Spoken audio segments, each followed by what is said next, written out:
February 14th, 2014, Valentine's Day. You'd expect it to be filled with roses and romance sprite, but for one woman, it started with a hospital discharge and an unexpected guest, a blizzard.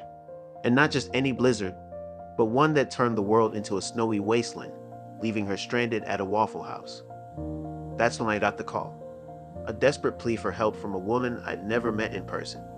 We'd been talking online, but this was straight out of a disaster movie. So I set out in my Jeep Grand Cherokee, a 100-mile trek through the snow, feeling like a modern-day knight on a rescue mission.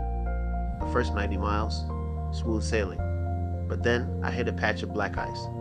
The Jeep slid sideways, smashed into a power pole with a sickening crunch.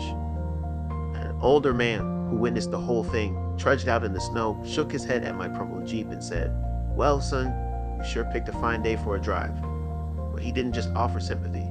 He climbed into his tractor and pulled me off the pole. "She's gonna hold together," he muttered, patting the Jeep like it was a battle-worn steed. Bruised but not beaten, I continued my journey. When I finally arrived at the Waffle House, there she was waiting. Her first words? Not shock, not horror, just, "Hey, you made it." Calm, as if I just strolled in from a summer's day.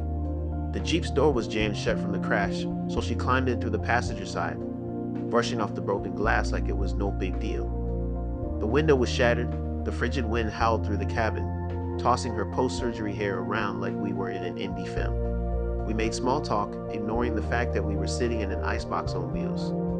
When we finally pulled up to her house, she climbed out the same way she'd gotten in, turned to me with a smile and said, "Thanks for the ride. There's something else, you know that?"